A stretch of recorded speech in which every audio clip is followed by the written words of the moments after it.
Hello student, इव्हॉल्युशनच्या या next लेक्चरमध्ये आपण मेकॅनिझम ऑफ इव्हॉल्युशन हा पॉईंट स्टडी करणार आहोत. सो हा जो पॉईंट आहे मेकॅनिझम ऑफ इव्हॉल्युशन, याच्यामध्ये दोन सायंटिस्ट डार्विन आणि ह्युगो डिव्रीज यांच्या इव्हॉल्युशनच्या थिअरीज कम्पेअर केलेल्या आहेत. सो याच्यामध्ये फर्स्ट काय दिलेलं आहे पहा. What is the origin of this variation and how does speciation occur. So व्हॅरिएशनचं ओरिजिन काय आहे किंवा व्हॅरिएशन्स कशामुळे होतात आणि स्पेसिएशन कसं होतं हा क्वेश्चन आहे. सो पुढे काय एक्सप्लेनेशन आहे बघा. Even though Mendel had talked of inheritable factor influencing phenotype, Darwin either ignored this observation or kept silence. So Mendel हे जे सायंटिस्ट आहेत ज्यांचे पी प्लांटचे एक्सपेरिमेंट तुम्ही सगळ्यांनी स्टडी केलेले आहेत, तर या एक्सपेरिमेंटवरून मेंडेल या सायंटिस्टनी हेरिटेबल व्हॅरिएशन किंवा हेरिटेबल फॅक्टरबद्दल ऑब्झर्वेशन्स दिलेले आहेत की इनहेरिटेबल फॅक्टरवरती कोणत्याही ऑर्गॅनिझमचा फिनोटाईप जो आहे तो डिपेंड करतो. सो मेंडेलनी सांगितलेले हे जे इनहेरिटेबल फॅक्टर आणि त्याच्याशी रिलेटेड असणारे फिनोटाईप हे ऑब्झर्वेशन एकतर डार्विन या सायंटिस्टनी इग्नोर केले किंवा सायलेंट ठेवले. In the first decade of 20th century, Hugo de Vries, based on his work on evening primrose, brought forth the idea of mutation, large difference arising suddenly in a population. So 20th centuryच्या first डिकेडमध्ये Hugo de Vries या सायंटिस्टनी evening प्रिमरोजवरती काही experiment केले आणि या evening primrose हे जे प्लांट आहे या प्लांटवरती 7 जनरेशनपर्यंत त्यांनी स्टडी केला. त्यांच्या असं लक्षात आलं अचानक 7 जनरेशनमध्ये त्या प्लांटच्या फ्लावरचा कलर चेंज झाला आणि याला त्यांनी म्युटेशन असं नेम दिलं. सो म्युटेशन म्हणजे सिंगल स्टेप लार्ज चेंज, एका स्टेपमध्ये खूप मोठा चेंज पाहायला मिळणं, याला म्युटेशन असं म्हटलं जातं. तर हे जे म्युटेशन आहे हे म्युटेशन लार्ज डिफरन्स सडनली पॉप्युलेशनमध्ये आणतं. So Hugo de Vries based on his work on evening primrose brought forth the idea of mutation, that is large difference arising suddenly in a population. म्युटेशनचा अर्थ होतो पॉप्युलेशनमध्ये suddenly अचानक येणारा large difference, याला mutation असं म्हटलं जातं. ही believed that it is mutation which causes evolution and not the minor variation heritable that Darwin talked about. So Hugo de व्रीजनुसार इव्हॉल्युशन जे आहे ते म्युटेशनमुळे होतं, सिंगल स्टेप लार्ज चेंजमुळे इव्हॉल्युशन होतं, ना की डार्विननी सांगितल्याप्रमाणे मायनर व्हॅरिएशनमुळे. So according to Darwin evolution कशामुळे होतं आहे, हेरिटेबल व्हॅरिएशनमुळे होतं. आणि according to Hugo de Vries evolution जे आहे ते कशामुळे होतं, म्युटेशनमुळे. सो हा दोन्हींमधला डिफरन्स सगळ्यात पहिल्यांदा नीट लक्षात घ्या. यानंतर नेक्स्ट बघा. He believed that it is mutation which causes evolution and not the minor variation that Darwin talked about. Mutation are random and directionless while Darwinian variation are small and directional. So Hugo de Vries यांनी सांगितलेले mutation जे आहेत हे random आणि directionless आहेत, तर Darwin यांनी सांगितलेले जे व्हॅरिएशन आहेत ते स्मॉल आणि डायरेक्शनल आहेत. सो यांच्या मते रँडम आणि डायरेक्शनललेस म्युटेशनच इव्हॉल्युशनसाठी रिस्पॉन्सिबल आहेत. Next, evolution for Darwin was a gradual, म्हणजे डार्विननुसार इव्हॉल्युशन हे ग्रॅज्युअल आहे, म्हणजेच टप्प्याटप्प्याने होणार आहे. तर according to Hugo de Vries mutation जे आहे ते कसे आहे, तर साल्टेशन आहे. बघा, evolution for Darwin was gradual while de Vries believed that mutation caused speciation and hence called saltation, single step large mutation. So डार्विननुसार इव्हॉल्युशन जे आहे हे ग्रॅज्युअल आहे किंवा टप्प्याटप्प्याने होणार आहे.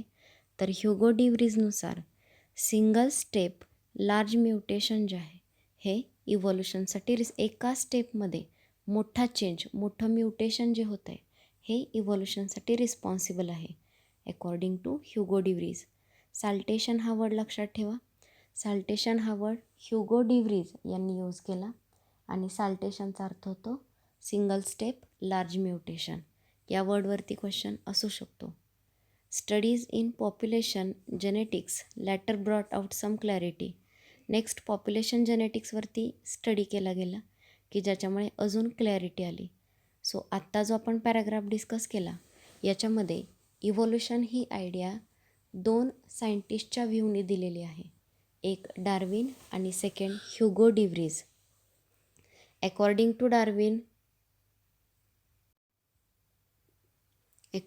डार्विन इव्होल्युशन जे आहे हे व्हॅरिएशनमुळे, हेरिटेबल व्हॅरिएशनमुळे होतं. तर according to Hugo de Vries evolution जे आहे ते म्युटेशनमुळे होतं. According to Darwin evolution is gradual आणि according to Hugo de Vries evolution is saltation, that is single step large mutation. अजून एक सांगितलेलं आहे, डार्विननी सांगितलेले जे व्हॅरिएशन आहेत हे स्मॉल आणि डायरेक्शनल आहेत. तर ह्युगो डिव्रीज यांनी सांगितलेले म्युटेशन हे रँडम आणि डायरेक्शनलेस आहेत. सो हे कंपॅरिझन नीट लक्षात ठेवा. आणि याच्यामधला ह्युगो डिव्रीज यांनी सांगितलेला म्युटेशन हा वर्ड नीट लक्षात ठेवा. म्युटेशनचा अर्थ होतो single step large mutation. Saltation हा वर्ड लक्षात ठेवा ज्याचा अर्थ आहे सिंगल स्टेप लार्ज म्युटेशन. यानंतर नेक्स्ट पॉप्युलेशन जेनेटिक्स स्टडी केलं गेलं ज्याच्यामुळे इव्होल्युशनबद्दल जास्त क्लॅरिटी आली. ओके, नेक्स्ट आहे Hardy Weinberg principle. Hardy Weinberg principle याच्यामध्ये हार्डी विनबर्ग यांनी पॉप्युलेशनमध्ये असणाऱ्या अलील फ्रिक्वेन्सीवरती स्टडी केलेला आहे आणि हा जो स्टडी आहे तो इक्वेशनच्या फॉर्ममध्ये दिलेला आहे.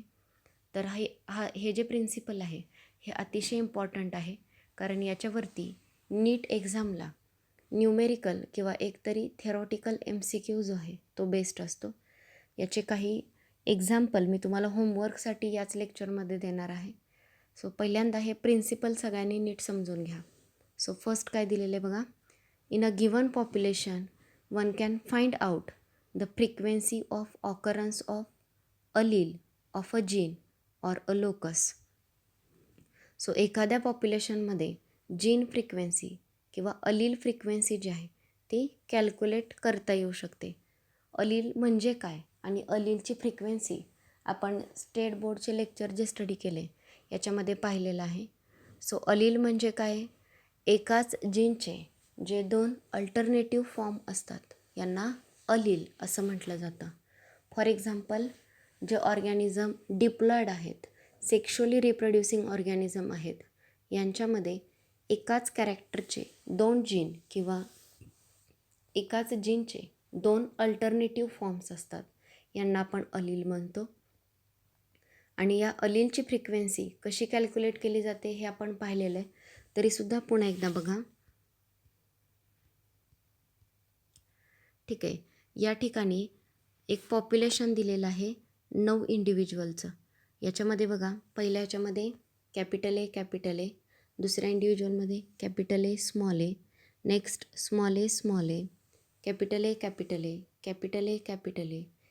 ए, स्मॉल ए.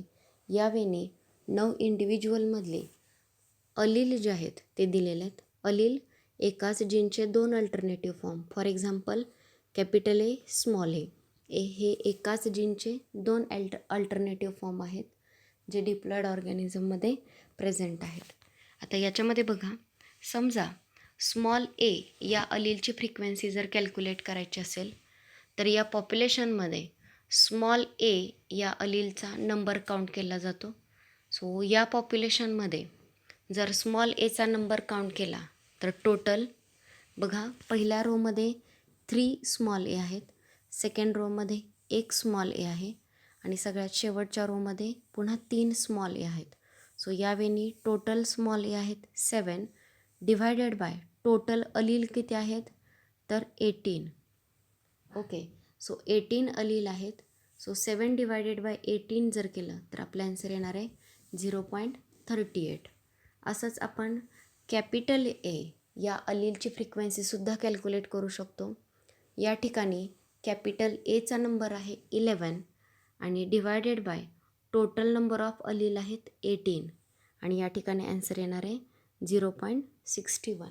सो यावेळी अलील फ्रिक्वेन्सी जी आहे ही कॅल्क्युलेट करता येते. अलील फ्रिक्वेन्सी कॅल्क्युलेट करताना पॉप्युलेशनमध्ये असणाऱ्या त्या पर्टिक्युलर अलीलचा number divided by total number of allele in that gene pool, त्या जीन पूलमध्ये असणारे टोटल नंबर ऑफ अलील याने आपल्याला डिव्हाइड करायचं आहे आणि अलील फ्रिक्वेन्सी कॅल्क्युलेट केली जाते. सो पुन्हा एकदा बघा. In a given population one can find out the frequency of occurrence of allele of a gene or a locus. So अलीलची फ्रिक्वेन्सी पॉप्युलेशनमध्ये आपल्याला कॅल्क्युलेट करता येते. This frequency is suppose to remain fixed and even remain the same through generation. तर ही जी अलीलची frequency आहे ती त्या पॉप्युलेशनमध्ये फिक्स राहते. इव्हन जनरेशन टू जनरेशन ही फ्रिक्वेन्सी तीच सेम राहते, चेंज होत नाही. सो हार्डी-विनबर्ग प्रिन्सिपल हे अल्जेब्रिक इक्वेशन यूज करून हे स्टेटमेंट दिलेलं आहे. सो ते काय इक्वेशन आहे आणि स्टेटमेंट काय आहे ते आपण पाहणार आहोत. So this principle says that. So इथून पुढं हार्डी-विनबर्गचं प्रिन्सिपल दिलेलं आहे. सो प्रिन्सिपल नीट समजून घ्या. This principle says that allele frequency in a population are stable and is constant from generation to generation. अलीलची फ्रिक्वेन्सी जी आहे ते एखाद्या पॉप्युलेशनमध्ये स्टेबल राहते generation to generation. The gene pool, total genes and their allele in a population remains constant. Gene pool जो आहे तो कॉन्स्टंट राहतो. This is called genetic equilibrium. पुन्हा एकदा प्रिन्सिपल बघा. This principle says that allele frequency in a population are stable and is constant from generation to generation. एखाद्या अलीलची frequency एखाद्या पॉप्युलेशनमध्ये स्टेबल राहते किंवा जनरेशन टू जनरेशन कॉन्स्टंट राहते. Gene pool remain constant, gene पूलसुद्धा कॉन्स्टंट राहतो आणि यालाच जेनेटिक इक्विलिब्रियम असं म्हटलं जातं. Sum total of all the allele frequency is 1. सगळ्या अलील फ्रिक्वेन्सी आपण कॅल्क्युलेट केल्या आणि त्यांची सम केली तर ती किती येते 1. हे स्टेटमेंटसुद्धा लक्षात ठेवा. Sum total of all the allelic frequency is 1. सगळ्या अलेलिक फ्रिक्वेन्सीची टोटल किती येते 1 येते. सो प्रिन्सिपल काय आहे की एखाद्या पॉप्युलेशनमध्ये असणारी अलेलची जी फ्रिक्वेन्सी आहे ती स्टेबल राहते किंवा जनरेशन टू जनरेशन कॉन्स्टंट राहते. सगळ्या अलेलिक फ्रिक्वेन्सीची जर सम केली तर ती किती येते 1. तर ही डायग्रॅम आपण नेक्स्ट नंतर शेवटी पाहणार आहोत. पहिल्यांदा हार्डी-विनबर्गचं इक्वेशन जे आहे ते स्टडी करतो आहे. सो इक्वेशन काय बघा. नेक्स्ट बघा. फॉर एक्झाम्पल अलेलिक फ्रिक्वेन्सी ज्या आहेत त्या कशा. पहिला स्टेटमेंट पुन्हा एकदा बघा. This is called genetic equilibrium. Sum total of allelic frequency is 1. Individual frequency for example can be named as P and Q. Suppose एका जीनचे 2 अल्टरनेटिव्ह फॉर्म आहेत तर एका फॉर्मची फ्रिक्वेन्सी P आणि दुसऱ्या फॉर्मची फ्रिक्वेन्सी Q असं म्हटलेलं आहे. बघा. In a diploid P and Q represent the frequency of allele capital A and allele small A. So या ठिकाणी 2 अलील घेतले, कॅपिटल A आणि स्मॉल A. कॅपिटल Aची फ्रिक्वेन्सी स्मॉल P आणि स्मॉल Aची फ्रिक्वेन्सी स्मॉल Q ही दिलेली आहे. द फ्रिक्वेन्सी ऑफ AA म्हणजे दोन्हीही अलील जर कॅपिटल A असतील तर फ्रिक्वेन्सी होते P². सो फक्त एक कॅपिटल A असेल तर फ्रिक्वेन्सी P आणि जर दोन्हीही कॅपिटल A असतील तर frequency P². This is simply stated in another way, that is probability that an allele A with a frequency of P appear on both the chromosome of a diploid individual is simply the product of probabilities, that is P². दोन्हीही क्रोमोझोमवरती capital A असेल याची probability काय आहे तर capital Aची probability P आणि दुसऱ्या capital Aची probability P. दोन्ही प्रोबॅबिलिटीचा product जो आहे तो p² येणार आहे आणि ही कॅपिटल एची फ्रिक्वेन्सी झाली. In the same way small A असण्याची फ्रिक्वेन्सी आहे क्यू. तर दोन्हीही क्रोमोझोमवरती स्मॉल ए हे जीन असण्याची फ्रिक्वेन्सी आहे Q². ओके. आणि कॅपिटल ए असण्याची फ्रिक्वेन्सी आहे 2pq. आणि आपण आत्ताच सांगितलं की सगळ्या आलेली फ्रिक्वेन्सीची जर टोटल केली तर ती किती येते 1. सो सगळ्यांनी हे चेक करा. बघा,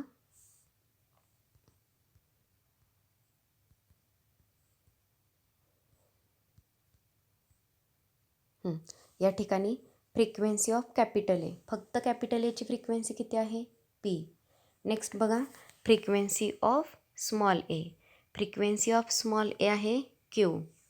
frequency of capital A p². Frequency of small A q². आणि फ्रिक्वेन्सी ऑफ कॅपिटल ए येणार आहे 2pq. ओके.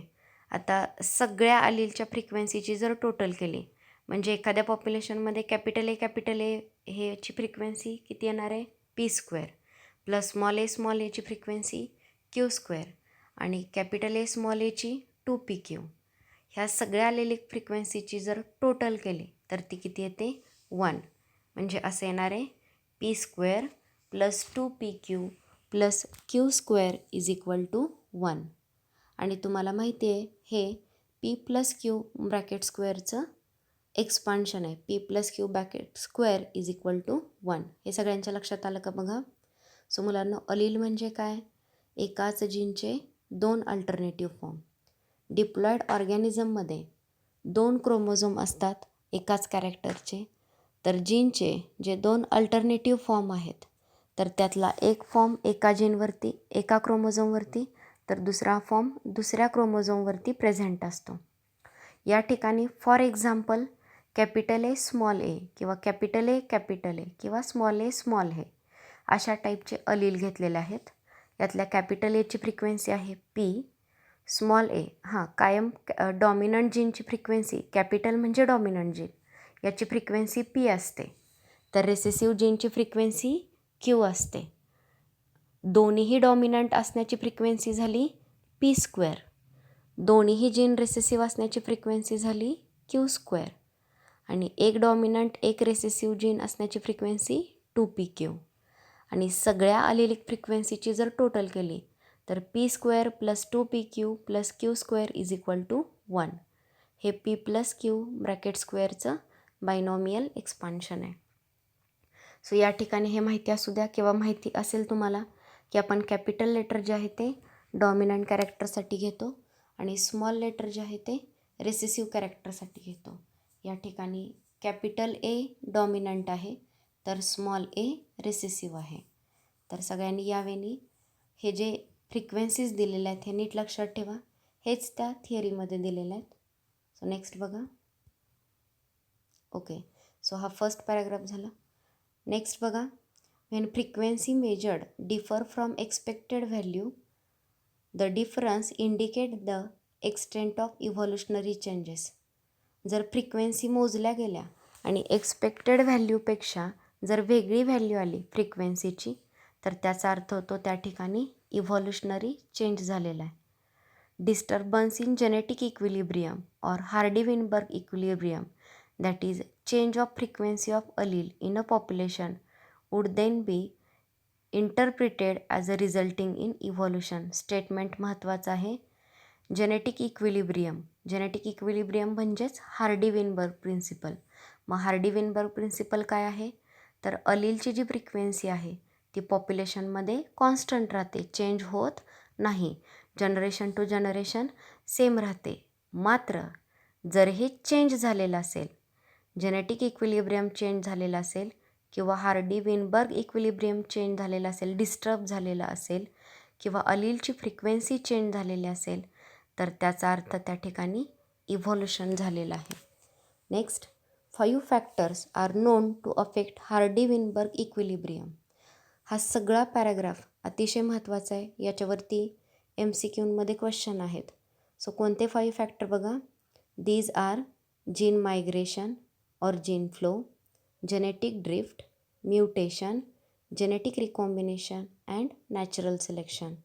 सो 5 फॅक्टर आहेत जे फॅक्टर हार्डी-विनबर्ग इक्विलिब्रियमला डिस्टर्ब करू शकतात, हार्डी-विनबर्ग इक्विलिब्रियमवरती अफेक्ट करू शकतात. मुलांनो, हार्डी-विनबर्ग इक्विलिब्रियम अफेक्ट होणं किंवा डिस्टर्ब होणं म्हणजेच काय आहे? इव्हॉल्युशन होणं आहे. आणि इव्हॉल्युशन कोणत्या 5 फॅक्टरमुळे होतं आहे? 1. जीन मायग्रेशन किंवा त्यालाच जीन फ्लो म्हटलेलं आहे. 2. Genetic drift. 3. Mutation. 4. Genetic recombination आणि 5. Natural selection. ह्या 5 फॅक्टरमुळे हार्डी-विनबर्ग इक्विलिब्रियम अफेक्ट होतो आहे, डिस्टर्ब होतो आहे, म्हणजेच इव्हॉल्युशन होतं आहे. सो तुम्ही आत्तापर्यंत काय काय लक्षात ठेवणार महत्त्वाचं? हार्डी-विनबर्ग इक्विलिब्रियमचं स्टेटमेंट. काय स्टेटमेंट आहे? की कोणत्याही अलीलची फ्रिक्वेन्सी पॉप्युलेशनमध्ये कॉन्स्टंट राहते, जनरेशन टू जनरेशन सेम राहते, स्टेबल राहते. हे स्टेटमेंट लक्षात ठेवा. 2. पी काय आहे? पी स्क्वेअर काय आहे? क्यू काय आहे? Q square. 2PQ आणि ह्या सगळ्यांची total 1, that is P square plus 2PQ plus Q square is equal to 1. हे तुम्हाला लक्षात ठेवायचं आहे. आणि तिसरा पॉईंट, हार्डी-विनबर्ग इक्विलिब्रियम अफेक्ट होणं, डिस्टर्ब होणं किंवा जेनेटिक इक्विलिब्रियम डिस्टर्ब होणं किंवा जीनची फ्रिक्वेन्सी चेंज होणं म्हणजेच काय होणं आहे? इव्हॉल्युशन. मग हार्डी-विनबर्ग इक्विलिब्रियम कशामुळे अफेक्ट होतं किंवा डिस्टर्ब होतं? तर 5 फॅक्टरमुळे. हे 5 फॅक्टर तुमचे लर्न पाहिजेत. फर्स्ट, जीन मायग्रेशन किंवा gene flow, genetic drift, mutation, genetic recombination and natural selection. हे सगळे फॅक्टर आपण स्टेट बोर्डमध्ये लर्न केलेले आहेत. तरीही या ठिकाणी दिलेलं एक्सप्लेनेशन आपण पाहणार आहोत. So first, migration, gene migration. When migration of a section of a population to another place and population occur, gene frequencies change in original as well as in new population. आता एक example बघा. For example, एखाद्या खेड्यातून लोक शहरामध्ये जर migrate झाले, राहायला गेले, तर त्या ठिकाणी ज्या शहरामध्ये ते मायग्रेट झालेले आहेत त्या ठिकाणी तो जो जीन आहे तो काय झाला? ॲड झाला. आणि ज्या ठिकाणाहून ते गेलेले आहेत, ज्या खेड्यामधून ते गेलेले आहेत, तिथला तो जीन कमी झाला. सो हा जो नवीन अलील आहे तो नवीन पॉप्युलेशनमध्ये ॲड झालेला आहे, तर जुन्या पॉप्युलेशनमधून तो लॉस्ट झाला किंवा हरवला. There would be a gene flow if this gene migration happens multiple time. म्हणजे मायग्रेशन म्हणजे खेड्यामधून लोक शहरामध्ये गेले, एकदा, दोनदा, तीनदा, हे मायग्रेशन जर सतत होत राहिलं तर याला जीन फ्लो असं म्हटलं जातं. If same change occurs by chance it is called genetic drift. So genetic drift आपण स्टडी केलेलं आहे. बाय चान्स एखादा युनिक जीन पॉप्युलेशनमधून लॉस झाला, बाय चान्स ॲक्सिडेंटली असेल किंवा एखाद्या कॅलॅमिटीमुळे असेल, एखादा जीन पॉप्युलेशनमधून लॉस झाला तर त्यालाच जेनेटिक ड्रिफ्ट असं म्हटलं जातं. सो फर्स्ट पॉईंट एक्सप्लेन केला, जीन मायग्रेशन किंवा जीन फ्लो. सेकंड पॉईंट त्यांनी सांगितला जेनेटिक ड्रिफ्ट म्हणजे बाय चान्स एखादा जीन लॉस्ट होणं पॉप्युलेशनमधून. नेक्स्ट बघा, sometime change in allele frequency is so different in new sample of population that they become different species. The original drifted population become founder and the effect is called founder effect. So हे founder effect जे आहे याच्यामध्ये काय सांगितलं आहे बघा. समजा एखादं लार्ज पॉप्युलेशन आहे, फॉर एक्झाम्पल बॅक्टेरियनचं पॉप्युलेशन आहे, तर या बॅक्टेरियनच्या पॉप्युलेशनमध्ये वेगवेगळ्या टाईपचे जीन असणारे बॅक्टेरिया आहेत. तर याच्यामध्ये जर हे ओरिजिनल पॉप्युलेशन छोट्या छोट्या पॉप्युलेशनमध्ये डिवाईड झालं तर याच्यामध्ये for example penicillin resistant bacteria आहे, हीट रेझिस्टंट बॅक्टेरिया आहे, त्यानंतर एक बॅक्टेरिया नॉर्मल आहे. तर हे जे बॅक्टेरियांचं टोटल पॉप्युलेशन होतं ते छोट्या छोट्या पॉप्युलेशनमध्ये जर डिवाईड झालं तर याच्यामध्ये ओरिजिनल पॉप्युलेशन या ठिकाणी जे आहे त्याला फाउंडर म्हटलं जातं. आणि त्यामुळे ओरिजिनल पॉप्युलेशन जे आहे ते वेगवेगळ्या स्मॉलर न्यू सॅम्पल पॉप्युलेशनमध्ये डिवाईड झालं. याला फाउंडर इफेक्ट असं म्हटलं जातं. नेक्स्ट बघा, microbial experiment show that pre existing advantageous mutation when selected will result in observation of new phenotype. Okay, microbial एक्सपेरिमेंटमध्ये काय लक्षात येतं बघा, प्री एक्झिस्टिंग ॲडव्हान्टेजियस म्युटेशन म्हणजे आधीच एखादं फायद्याचं म्युटेशन असेल तर ते म्युटेशन जे आहे ते सिलेक्ट झालं तर नवीन फिनोटाईप पाहायला मिळतो.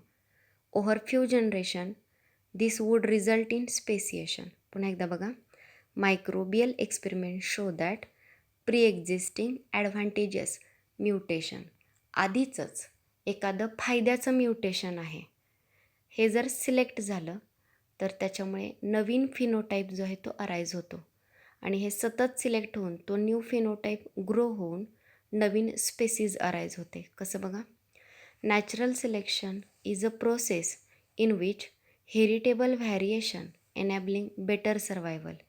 नॅचरल सिलेक्शन ही अशी प्रोसेस आहे ज्याच्यामध्ये वेगवेगळे व्हॅरिएशन असणारे इंडिव्हिज्युअल आहेत, त्यातलं जे व्हॅरिएशन बेटर सर्वायवल दाखवतं, रिप्रोडक्शन दाखवतं, त्याच्यात जास्त प्रोजेनी जे आहेत त्या तयार होतात आणि तेच स्पेसीज जी आहे ती सिलेक्ट होते. A critical analysis makes us believe that variation due to mutation or variation due to recombination during gametogenesis or due to gene flow or genetic drift result in change frequency of gene and allele in further generation. So ॲनालिसिसवरून लक्षात येतं की variation जे ते कशामुळे होतं आहे, म्युटेशनमुळे किंवा रिकॉम्बिनेशनमुळे किंवा जीन फ्लो आणि जेनेटिक ड्रिफ्टमुळे हे व्हॅरिएशन होतं आहे आणि याच्यामुळे नवीन पॉप्युलेशनमध्ये जीनची फ्रिक्वेन्सी जी आहे ती चेंज होती आहे. Couple to enhance reproductive success. Okay, natural selection make it look like different population. So बघा, व्हॅरिएशन जे आहे ते कशामुळे झालं, recombination, gene flow, genetic drift ह्या वेगवेगळ्या गोष्टींमुळे व्हॅरिएशन झालं. हे व्हॅरिएशन जर रिप्रोडक्टिव्ह सक्सेस दाखवत असेल म्हणजे ते व्हॅरिएशन असणारे इंडिव्हिज्युअल सक्सेसफुली जर रिप्रोड्यूस करत असतील तर याच्यामुळे डिफरंट पॉप्युलेशन अराईज होतं आणि हे जे डिफरंट पॉप्युलेशन आहे हेच एक नवीन स्पेसीज म्हणून अराईज होते. सो इन शॉर्ट त्यांना सांगायचं आहे की जे व्हॅरिएशन आहेत हे कशामुळे होतात, gene flow, gene migration, recombination, mutation, drift ह्या वेगवेगळ्या गोष्टींमुळे व्हॅरिएशन अराईज होतात. जे व्हॅरिएशन रिप्रोडक्शन करू शकतात, बेटर सर्वायवल दाखवतात, ते सिलेक्ट होतात, त्यांच्या जास्त प्रोजेनी येतात आणि हळूहळू त्यांच्यापासून नवीन पॉप्युलेशन जे आहे ते तयार होतं आणि नवीन स्पेसीज जी आहे ती अराईज होते. लास्ट 3 स्टेटमेंट बघा, natural selection can lead to stabilization in which more individual acquire mean character value, directional change, more individual acquire value other than the mean character value, or disruption, more individual acquire peripheral character value at both the end of distribution curve. हे जे 3 आहेत की natural सिलेक्शनमुळे 3 टाईपचे population येऊ शकतात, तर हे त्या डायग्रॅममध्ये एक्सप्लेन केलेले आहेत. सो ही डायग्रॅम याच्यामध्ये 3 टाईपचे पॉप्युलेशन दिलेले आहेत, तर हेच मी अजून काही डायग्रॅममधून एक्सप्लेन केलेलं आहे, तर त्या बघा. येस, सो ही जी डायग्रॅम आहे याच्यामध्ये पहिली स्टॅबिलायझिंग पॉप्युलेशनची डायग्रॅम आहे. तर याच्यामध्ये जी डॉटेड लाईन आहे ही dotted line original population indicate करते. आता या ओरिजिनल पॉप्युलेशन जे आहे ते कॅटचं हे पॉप्युलेशन आहे ज्याच्यामध्ये काही कॅट शॉर्ट टेलचे होते, काही कॅट मीडियम टेलचे होते आणि काही कॅट लॉंग टेलचे होते. सो सगळ्यांच्या लक्षात आलं का बघा, डॉटेड लाईन जी दिसते आहे ही ओरिजिनल पॉप्युलेशन दाखवते आहे, ज्या पॉप्युलेशनमध्ये शॉर्ट टेल, मीडियम टेल आणि लॉंग टेलचे कॅट आहेत. जेव्हा याच्यावरती नॅचरल सिलेक्शन ॲप्लाय झालं तेव्हा या नॅचरल सिलेक्शनमध्ये काय झालं बघा, पॉप्युलेशन आफ्टर नॅचरल सिलेक्शन, जो पीक कर्व दिसतोय तो मीडियममध्ये आपल्याला पीक दिसतोय आणि दोन्ही कडेचे शॉर्ट टेल आणि लॉंग टेल असणारे ऑर्गॅनिझम सिलेक्ट झालेले नाही आहेत. मग काय झालं याच्यामध्ये बघा, कॅटची जेव्हा टेल खूप शॉर्ट होती ती मेसअप म्हणजे किती प्रॉब्लेमॅटिक होती किंवा प्रॉब्लेम क्रिएट करणारी होती. लॉंग टेल असणारे कॅट जे आहेत त्यांच्या लॉंग टेल जे ती ग्राउंडवरती ड्रॅग व्हायची किंवा घसरायची, सरपटायची आणि त्या टेलला जखमा होत होत्या. त्यामुळे कॅटची खूप शॉर्ट टेलसुद्धा त्यांना यूजफुल ठरत नव्हती आणि लॉंग टेलसुद्धा यूजफुल ठरत नव्हती. मीडियम टेल बेस्ट ठरली. त्यामुळे नॅचरल सिलेक्शनमध्ये शॉर्ट टेलचे कॅट सिलेक्ट झाले नाहीत कारण त्यांची टेल मेसअप गोंधळाची परिस्थिती निर्माण करत होती. लॉंग टेलचे कॅटसुद्धा सिलेक्ट झाले नाहीत कारण त्यांची लॉंग टेल चालताना ग्राउंडवरती ड्रॅग होत होती आणि तिला जखमा होत होत्या. कुठली टेल सिलेक्ट झाली तर मीडियम लेंथची जी टेल आहे त्या टेलचे कॅट सिलेक्ट झाले, ती बेस्ट ठरली. सो यावेळी बघा, नॅचरल सिलेक्शननंतर शॉर्ट टेलच्या कॅटचं पॉप्युलेशन कमी झालं, लॉंग टेलच्या कॅटचं पॉप्युलेशनसुद्धा कमी झालं आणि मीडियम लेंथची जी टेल आहे ते पॉप्युलेशनच्या कॅट फक्त सिलेक्ट झाल्या. सो पीक आपल्याला मध्ये दिसतोय कर्वचा. आणि या टाईपचं जे पॉप्युलेशन आहे याला म्हटलं जातं स्टॅबिलायझिंग पॉप्युलेशन. सो स्टॅबिलायझिंग पॉप्युलेशनमध्ये मीन व्हॅल्यू दाखवणारे इंडिव्हिज्युअल सिलेक्ट होतात. म्हणजे एक टोक आहे शॉर्ट टेल, दुसरं टोक आहे लॉंग टेल आणि मीन आहे मीडियम टेल. सो स्टॅबिलायझिंग पॉप्युलेशनमध्ये कोणते इंडिव्हिज्युअल सिलेक्ट झाले तर मीन कॅरेक्टर दाखवणारे इंडिव्हिज्युअल सिलेक्ट झाले. दोन्हीही टर्मच्या किंवा दोन्हीही एंडच्या ज्या फ्रिक्वेन्सीज आहेत, दोन्हीही एंडचे जे कॅरेक्टर आहेत ते सिलेक्ट झाले नाहीत. सेकंड पॉप्युलेशन बघा, डायरेक्शनल पॉप्युलेशन. आता याच्यामध्ये सुद्धा जी डॉटेड लाईन आहे ही ओरिजिनल पॉप्युलेशन इंडिकेट करते, जे का इन्सेक्टचं पॉप्युलेशन आहे. आता या इन्सेक्टच्या पॉप्युलेशनमध्ये सुद्धा शॉर्ट टेल, मीडियम टेल आणि लॉंग टेल असणारे इन्सेक्ट होते. या पॉप्युलेशनमध्ये जेव्हा नॅचरल सिलेक्शन ऑपरेट झालं तेव्हा काय झालं पहा, जे लॉंग टेलचे इन्सेक्ट होते तर त्यांची जी लॉंग टेल आहे ती स्नेकसारखी दिसत होती आणि त्यामुळे ही लॉंग टेल त्यांच्या प्रिडेटरपासून प्रोटेक्शन करत होती. सो नॅचरल सिलेक्शनमध्ये लॉंग टेलचे इन्सेक्ट जे आहेत ते जास्त सिलेक्ट झाले. मीडियम टेलचे इन्सेक्ट त्यांची टेल तेवढी यूजफुल ठरली नाही आणि शॉर्ट टेलसुद्धा यूजफुल नाही ठरली. सो कोणते कॅरेक्टर यूजफुल ठरलं? लॉंग टेल असणं. सो जास्तीत जास्त लॉंग टेलचे इंडिव्हिज्युअल सिलेक्ट झाले आणि बाकीचे शॉर्ट आणि मीडियम टेलचे इंडिव्हिज्युअल्स कमी झाले. सो यावेळी पॉप्युलेशन एका डायरेक्शनने गेलं, एका टोकाचं कॅरेक्टर सिलेक्ट झालं, ते म्हणजे लॉंग टेलचेच इन्सेक्ट वाढले आणि शॉर्ट आणि मीडियम टेलच्या इन्सेक्टचा नंबर कमी झाला. सो याला म्हटलं जातं डायरेक्शनल पॉप्युलेशन. आणि नेक्स्ट जे दिलेले आहेत डिसरप्टिव्ह पॉप्युलेशन. त्या डिसरप्टिव्हमध्ये पुन्हा डॉटेड लाईन जी आहे ती ओरिजिनल पॉप्युलेशन इंडिकेट करते. याही पॉप्युलेशनमध्ये शॉर्ट टेल, मीडियम टेल आणि लॉंग टेलचे ऑर्गॅनिझम आहेत. तर या ठिकाणी बघा, शॉर्ट टेल जी आहे ती ऑर्गॅनिझमला प्रिडेटर त्यांना पकडत होता तर त्या प्रिडेटरपासून वाचवण्यासाठी हेल्पफुल ठरली. शॉर्ट टेल असल्यामुळे त्यांना ती त्रासदायक ठरत नव्हती आणि त्यामुळे ते पटकन प्रिडेटरपासून पळू शकत होते. ज्यांची लॉंग टेल होती ही लॉंग टेल ट्रीवरती असणाऱ्या ॲनिमलना बॅलन्सिंगसाठी यूजफुल ठरली. त्यामुळे हे दोन कॅरेक्टर सिलेक्ट झाले. लॉंग टेलचे ऑर्गॅनिझम पण सिलेक्ट झाले कारण त्यांची लॉंग टेल यूजफुल ठरली आणि शॉर्ट टेलचे ऑर्गॅनिझम पण सिलेक्ट झाले कारण त्यांची शॉर्ट टेल प्रिडेटरपासून एस्केप होण्यासाठी यूजफुल ठरली. मग यातलं जे मीडियम टेल आहे ही तेवढी यूजफुल ठरली नाही, त्यामुळे ते पॉप्युलेशन सिलेक्ट झालं नाही. सो तुम्हाला दोन एक्स्ट्रीम कॅरेक्टर लॉंग टेल आणि शॉर्ट टेल दोन्हीचंही पॉप्युलेशन सिलेक्ट झालं. मीडियम टेलचं पॉप्युलेशन सिलेक्ट झालं नाही, त्यांचा नंबर कमी झाला. सो यावेळी दोन पीक आपल्याला पाहायला मिळाले एक्स्ट्रीम कॅरेक्टरचे. सो या टाईपच्या पॉप्युलेशनला म्हटलं जातं डिसरप्टिव्ह पॉप्युलेशन. सो जेव्हा नॅचरल सिलेक्शन ऑपरेट होतं तेव्हा हे तीन टाईपचे पॉप्युलेशन आपल्याला पाहायला मिळतात. स्टॅबिलायझिंग, डायरेक्शनल आणि डिसरप्टिव्ह. स्टॅबिलायझिंगमध्ये मीन कॅरेक्टर सिलेक्ट केलं जातं आणि ते पॉप्युलेशन इन्क्रीज होतं. डायरेक्शनल पॉप्युलेशनमध्ये एका एक्स्ट्रीम एंडचं कॅरेक्टर सिलेक्ट केलं जातं आणि त्या डायरेक्शनचं पॉप्युलेशन ग्रो होतं. आणि डिस्ट्रप्टिव्ह पॉप्युलेशनमध्ये दोन्हीही एक्स्ट्रीम एंडचे कॅरेक्टर सिलेक्ट होतात, मीडियम किंवा मीन व्हॅल्यूचं कॅरेक्टर सिलेक्ट होत नाही. याला डिसरप्टिव्ह पॉप्युलेशन असं म्हटलं जातं. सो यावेळी आपण हार्डी-वेनबर्ग इक्विलिब्रियम बघितलं की ज्याच्यामध्ये जीन फ्रिक्वेन्सी पॉप्युलेशनमध्ये चेंज होत नाही. त्याचं आपण बायनॉमियल एक्सपेन्शन तेही एक इक्वेशन स्टडी केलं.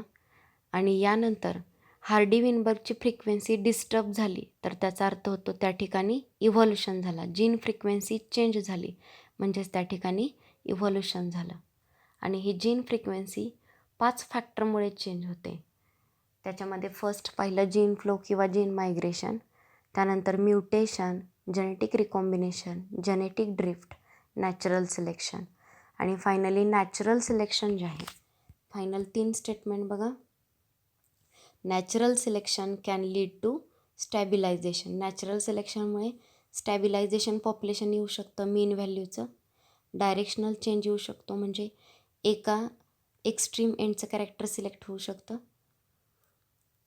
आणि डिसरप्टिव्ह म्हणजे 2 एक्स्ट्रीम एंडचे कॅरेक्टर सिलेक्ट होतात, मीन सिलेक्ट होत नाही. तर या वेचे पॉप्युलेशन आपण पाहिले. सो आज आपण फर्स्ट मेकॅनिझम ऑफ इव्हॉल्युशन या डार्विन आणि ह्युगो डी व्रीज यांचा कंपॅरेटिव्ह स्टडी केला थिअरीचा. नेक्स्ट हार्डी-वेनबर्ग प्रिन्सिपल यांचे इक्वेशन आणि नेक्स्ट नॅचरल सिलेक्शनमुळे येणारे हे 3 टाईपचे पॉप्युलेशन, स्टॅबिलायझिंग पॉप्युलेशन, डायरेक्शनल पॉप्युलेशन आणि डिसरप्टिव्ह पॉप्युलेशन आपण स्टडी केलेलं आहे.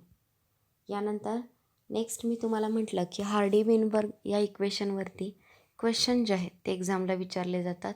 जसं की इथे एक क्वेश्चन दिलेला आहे. A gene locus has 2 allele capital A and small A. If the frequency of dominant allele capital A is 0.4, then the frequency of homozygous dominant म्हणजे capital A, heterozygous capital A small A आणि homozygous recessive small ए किती असेल. फक्त capital एचे 0.4 दिले म्हणजे पीची value दिलेली आहे. त्याच्यावरून तुम्हाला p², q² आणि 2pq ह्या व्हॅल्यू कॅल्क्युलेट करायचे आहेत. सो याच टाईपचे असे काही क्वेश्चन हार्डी-वेनबर्गवरचे तुम्हाला मी दिलेले आहेत. हे सगळ्यांनी होमवर्कला सॉल्व करायचे आहेत. ओके. यानंतर नेक्स्ट जो पॉईंट आहे इव्हॉल्युशनशी रिलेटेड आपण नेक्स्ट लेक्चरला स्टडी करणार आहोत. मात्र इथं रिटर्न दिलेले 3ही कर्व जे आहेत हे सगळ्यांनी ड्रॉ करून घ्या. स्टॅबिलायझिंग, डायरेक्शनल आणि डिसरप्टिव्ह तुम्हाला समजायला सोपं जाईल. हे हार्डी-वेनबर्गचं इक्वेशन सगळ्यांनी लिहून घ्या आणि हे न्यूमेरिकल सॉल्व करा. सो आजच्या लेक्चरमध्ये आपण इथेच थांबतो आहे. नेक्स्ट जो पॉईंट आहे इव्हॉल्युशनचा आपण नेक्स्ट लेक्चरमध्ये स्टडी करणार आहोत. So thank you.